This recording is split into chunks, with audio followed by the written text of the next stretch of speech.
Čia lašas. Lašas. Jau tas pats. Po Jūs ką, juokaujat? lašo. Eik tu. Lašas po lašo.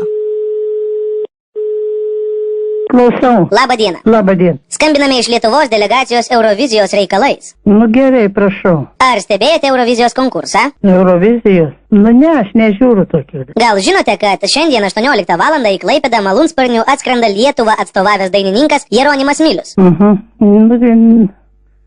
Nu nežinojau. Renkam pilietininkus, kurie galėtų saugoti lėktuvo nusileidimo taką. Ar dalyvausit? Nu kad ne, tokį laikų tai ne, nes man nenukėlis yra, viską reikia, remontą dukrai darom. Na, mato, šiaip jūs negalite atsisakyti, mes jau jums šarvus ir šventinę aprangą nupirkom. Reikės saugot.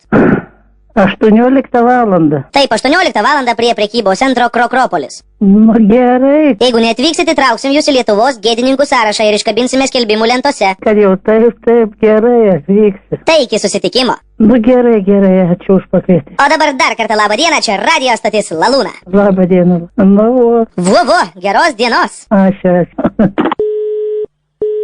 Klausau? Labą dieną. Labas. Skambiname iš Lietuvos delegacijos Eurovizijos reikalais. Taip, aš esu nustebinta, kaip tai suprasti. Ar stebėjote Eurovizijos konkursą? Ai, stebėjom, taip. Gal galėtumėte papasakoti, ką jūs manote apie Jeronimo pasirodymą?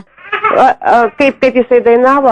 Nu, aš nežinau, man tai tokio, pavyzdžiui, dainos stilius nepatiko. O suprantat, sakysiu, man tokios dainos liūdnos, man paprasčiausiai, man tos dainos tai turi būti linksmos, o čia tokio tipo aš tai, pavyzdžiui, ir negaliu pasakyti, kad buvo man labai gerai. Dainavimas Miliaus tai buvo, sakyčiau, geras. Kaip jums dainininko išvaizda, kas patiko ir kas nepatiko? Vienas dalykas plaukai, sakyčiau, mano stiliui labai nepatiko. Kitas dalykas apranga, tai taip pat, nu, apranga kaip apranga irgi, kaip sakyčiau, kaip šiais laikais. Tai turbūt ir atitiko tą visą stilių. Rytoj į Klaipėdą parasparnių sugrįžta Jeronimas. Ar norėtumėte dalyvauti sutiktuvėse? Reikės saugoti nusileidimo taką. Nu, žinot, norėčiau.